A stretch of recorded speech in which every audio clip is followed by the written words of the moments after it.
안녕하세요, 신작가입니다. 코로나 시대에 들어서 IT의 중요성은 더욱 강조되고 있습니다.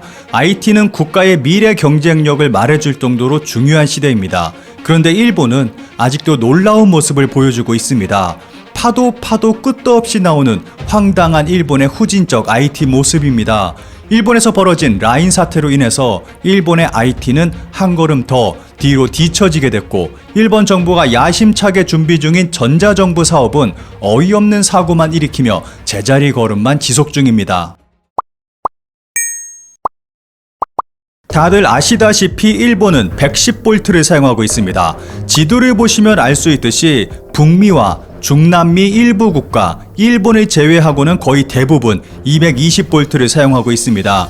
현재 110V를 사용하는 미국, 캐나다는 전기차가 늘어가면서 220V도 함께 도입되어 늘어가고 있습니다. 수많은 나라들이 220V를 사용하는 이유로는 송전 효율이 좋기 때문입니다. 그리고 최근 전기 제품들은 전력 소모량이 많아서 110V로는 부족합니다. 간혹 일본은 지질이 많이 나서 어쩔 수 없이 110V를 사용한다고 말하는 사람들이 있습니다. 그런데 그것은 사실이 아닙니다. 일본만큼 자연재해가 많은 뉴질랜드나 아이슬란드도 220V를 사용하고 있습니다. 그리고 재해가 일어나면 전력과 관계없이 전기를 사용하지 못하는 것은 마찬가지입니다.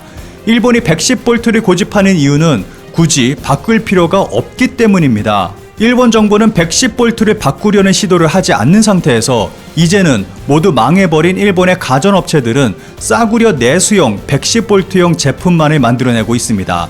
기업들은 110V로 자국 내에서 제품을 팔아서 좋고, 정부도 일부러 돈 써가면서 바꿀 필요도 없는 것입니다.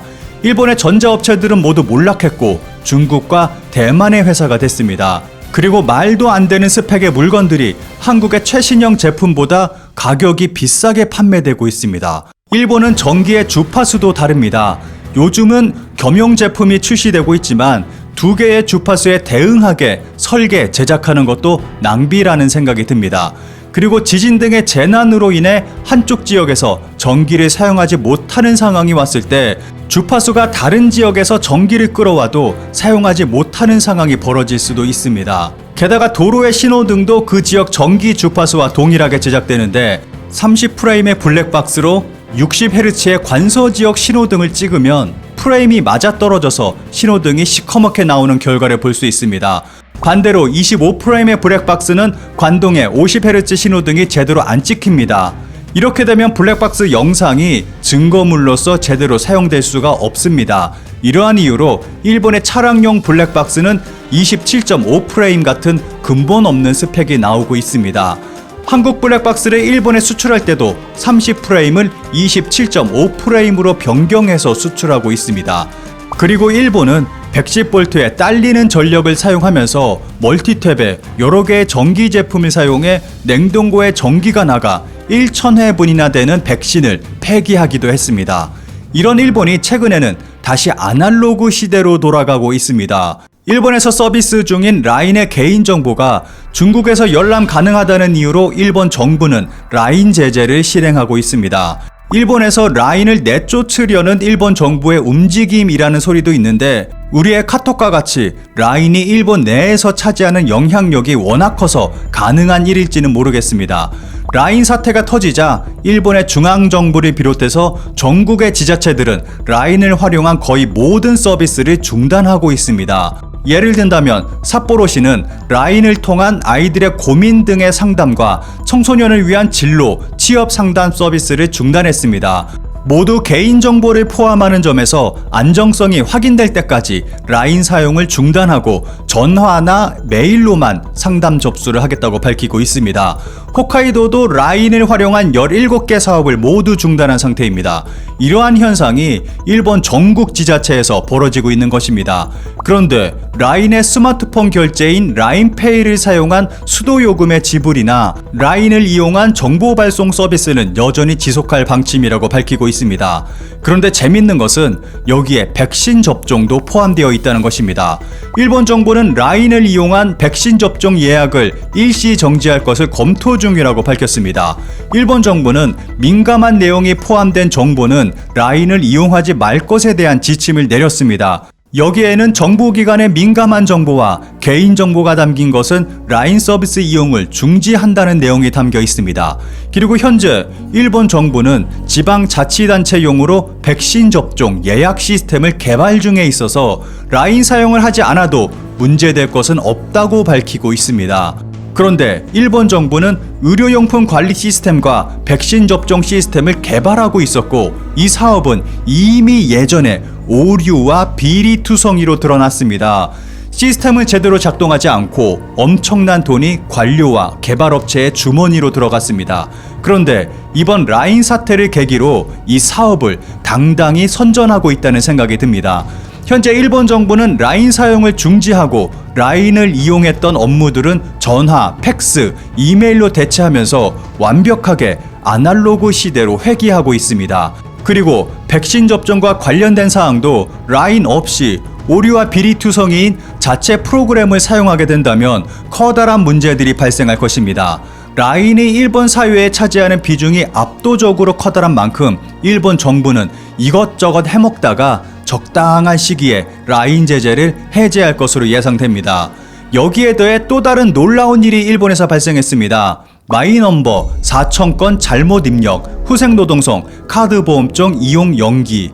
일본 정부는 마이넘버를 이용한 의료보험 전산화를 추진 중에 있었는데 그 정보를 잘못 입력해서 모든 것이 물거품이 되고 말았습니다. 마이넘버 카드는 우리의 주민등록증과 같습니다. 일본 정부는 예전부터 마이넘버 카드를 전산화해서 면허증, 의료보험 등과 연동해 사용하려는 계획을 했습니다. 한마디로 우리나라와 같은 전산화를 구축하려고 이제 시작한 것입니다. 우선 이러한 것들이 이루어지려면 마이넘버 카드를 데이터베이스에 넣어야 합니다. 작년 10월부터 그 정보를 사람의 손으로 일일이 입력해 넣었는데 잘못 입력한 것을 이제야 발견한 것입니다. 그리고 애초에 이것만으로는 전산화가 불가능한 상태였습니다. 피보험자의 번호가 정확하게 표시조차 안 되어 있었고 건강보험 조합 등이 개인 번호를 등록하지 않은 경우가 180만 건이나 됐습니다. 정보도 정확하게 등록이 안 되어 있었고 아무것도 데이터화 되어 있지 않은 상태에다가 정부는 정보를 잘못 입력하고 있었던 것입니다. 이로 인해 일본 정부는 이달 하순 본격적인 정책 실행을 포기하고 10월로 연기한 상태입니다.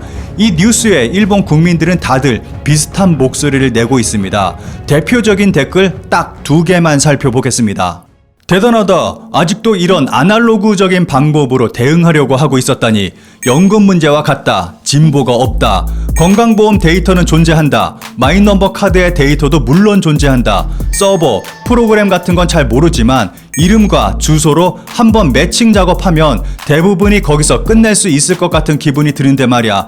당연히 누락이나 데이터 미비도 발생하기 때문에 거기는 확인을 하지 않으면 안 되지만 오류를 찾아내는 기능만으로 3개월이라니 얼마나 망가져 있는 거야.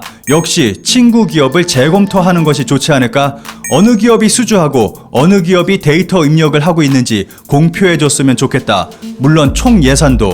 정말 IT 후진국다운 일이구나. 마이넘버 카드와 보험증을 링크시키는 것도 백신 접종과 마찬가지로 1:1 프로젝트라고 생각하지만 뭐 연금 문제가 있던 후생노동성의 능력으로는 무리라고 생각한다. 정말 구상만으로 끝나는 그림의 떡이 될 것 같다. 보험증을 대면 다른 사람의 여러 가지 정보가 나오는 시점에서 뭘 하고 있는 것인가 하는 생각이 든다. IT화는 필요할지도 모르지만 뭐든지 마이넘버 카드에 연결시키지 않아도 된다고 생각한다. 이론적으로 관리하는 것이 편할지도 모르지만 만일 분실하거나 정보가 새어나간다고 생각하면 리스크 관리는 충분하지 않다고 생각한다. 서류에 도장을 찍어서 하나하나 스캔해서 PDF 파일로 만들어주는 기계. 입력한 텍스트를 손글씨처럼 직접 써주는 기계. 이 글씨 써주는 기계는 이번 달에 기사화되기도 했습니다. 이러한 모습을 보고 있으면 일본의 IT화는 멀고도 멀었다는 생각이 듭니다.